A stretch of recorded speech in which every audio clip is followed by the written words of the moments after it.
जय श्री कृष्णा। बच्चे जब थोड़े बड़े होते हैं और स्कूल जाने लगते हैं तब उन्हें बात बात में टोकना पड़ता है।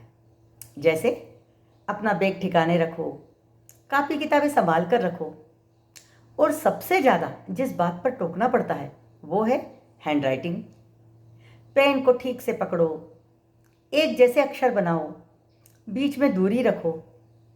और ये टोकना ज़रूरी भी है क्योंकि आदतें और राइटिंग अगर बचपन में सुधारी नहीं जाए तो फिर बाद में बहुत मुश्किल होती है। लेकिन बच्चों को ये पसंद नहीं आता। तब मैं अपने बच्चों को एक कहानी सुनाती थी। आइए आज आप सब भी सुने। एक मूर्तिकार था, मार्बल की मूर्ति बनाता था। उसकी मूर्तियां 100 रुपये में बिकती थी। उसका बेटा किसना, जो 15-16 साल का था, एक दिन एक पत्थर लेकर अपने पिता के देखा देखी मूर्ति बनाने बैठा। उल्टे सीधे हथौड़ा छेनी चलाने लगा। 5-6 पत्थर खराब कर दिए। फिर उसने अपने पिता से पूछकर मूर्ति बनाना शुरू की। 1-2 दिन में उसने अनगढ़ सी मूर्ति बनाई और उसे अपने पिता की दुकान में रख दी। 2-3 दिन में उसकी मूर्ति कोई 10 रुपये में ले गया। अब तो किसना बहुत खुश हुआ। दूसरे दिन और अधिक चाव से मूर्ति बनाने के लिए बैठा और पिता से अच्छी तरह सीखने लगा। पिता उसे सिखाने लगे। किसना बहुत होशियार लड़का था। जल्दी ही हथौड़ी और छेनी को अच्छे से चलाना सीख गया। अब तो उसकी मूर्तियां भी 20-30 रुपये से होती हुई 50-60 रुपये में बिकने लगी। 2-3 साल बीत गए। किसना बड़ा हो गया। अब उसके पिता उसे और अच्छी तरह से कारीगरी की बारीकियां समझाने लगे। किसना सीखता रहा, वो टोकते रहे। अब किसना की भी मूर्तियां 100 रुपये में बिकने लगी। अब तो उसके पिता अपनी मूर्ति की बजाय उसकी मूर्ति पर अधिक ध्यान देने लगे और टोकने लगे। नाक को और तराशो, हाथ को थोड़े पतले रखो।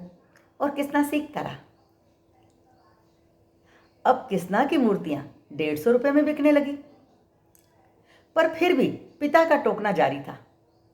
लेकिन अब किसना को यह पसंद नहीं आ रहा था। एक दिन उसने अपने पिता के सोने के बाद रात को एक मूर्ति बनाना शुरू की और देर रात तक उसे बनाता रहा। 4-5 दिन लगातार रात में वो देर रात तक मूर्ति बनाता। बड़ी लगन और चाव से बनाने के कारण मूर्ति उसकी बहुत सुंदर बनी।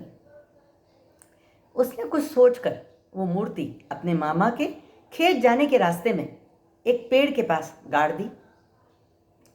कहानी राजस्थान की है, वहाँ वाड़ू रेत होती है। उसने अपनी मूर्ति को वाड़ू रेत के नीचे अच्छे से दबा दिया और दूसरे दिन जब अपने पिता के साथ मामा के खेत जा रहा था तो जानबूझकर उस पेड़ के पास ठोकर खाकर गिर गया और बोला, यहाँ कोई पत्थर गड़ा है।